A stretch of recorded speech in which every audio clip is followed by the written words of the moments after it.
ಯಾಣ ಪಶ್ಚಿಮ ಘಟ್ಟಗಳ ಹೃದಯ ಭಾಗದಲ್ಲಿರೋ ಈ ಶಿಲಾಪರ್ವತಗಳನ್ನ 3 ದಶಲಕ್ಷ ವರ್ಷಗಳ ಹಿಂದೆ ಜ್ವಾಲಾಮುಖಿಗಳಿಂದ ನಿರ್ಮಾಣವಾದ ಕ್ಯಾಲ್ಸಿಯಂ ಮತ್ತು ಅಮೋನೈಟ್ ಕಲ್ಲುಗಳೆಂದು ಹೇಳುತ್ತೆ ವಿಜ್ಞಾನ. ಭಸ್ಮಾಸುರ ಈಶ್ವರನಿಂದ ಉರಿಹಸ್ತದ ವರವನ್ನ ಪಡೆದು ಕೊನೆಗೆ ಈಶ್ವರನ ತಲೆಯ ಮೇಲೆಯೇ ಹಸ್ತವನ್ನಿರಿಸಲು ಹೋದಾಗ ವಿಷ್ಣುವು ಮೋಹಿನಿಯ ರೂಪವನ್ನ ತಾಳಿ ಭಸ್ಮಾಸುರನನ್ನ ತನ್ನೊಡನೆ ನರ್ತಿಸುವಂತೆ ಮಾಡಿ ಮೈಮರೆತು ಅವನ ಶಿರದ ಮೇಲೆ ಹಸ್ತವನ್ನಿಟ್ಟುಕೊಂಡು ಭಸ್ಮವಾದ ಜಾಗವಿದು ಎಂದು ಹೇಳುತ್ತೆ ಸ್ಕಂದ ಪುರಾಣ.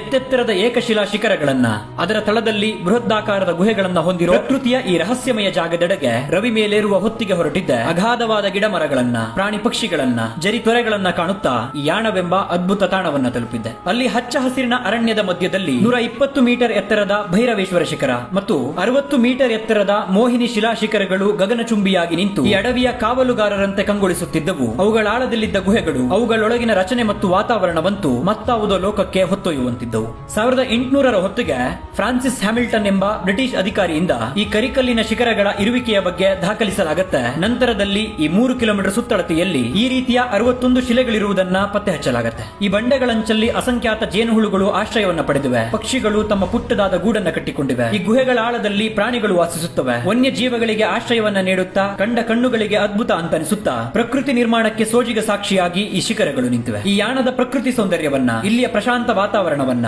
ಈ ಶಿಲಾ ಶಿಖರಗಳನ್ನ ಕಂಡಾಗ ಆ ವಿಸ್ತಾರವಾದ ಗುಹೆಗಳನ್ನ ಹೊಕ್ಕಾಗ ಆಗೋ ಅನುಭವವನ್ನ ಪದಗಳಲ್ಲಿ ಗೀಚಿ ವಿವರಿಸೋಕಾಗದು. ಈ ಭೂಮಿಯ ಮೇಲಿನ ಕೆಲವಷ್ಟು ಜಾಗಗಳು ನಿಸರ್ಗ ನಮಗೆ ನೀಡಿರೋ ಅತಿ ಅಮೂಲ್ಯ ಉಡುಗೊರೆಗಳು, ಕಲ್ಪನೆಗೂ ಸಿಗದ ವಿಸ್ಮಯಗಳು, ವಿವರಣಾತೀತ ರಹಸ್ಯಗಳ ಆಗರಗಳು. ಅವುಗಳನ್ನ ಪ್ರತ್ಯಕ್ಷ ಕಂಡರಷ್ಟೇ ಆ ಅದ್ಭುತ ಕಂಪನದ ಅನುಭವವಾಗುವುದು.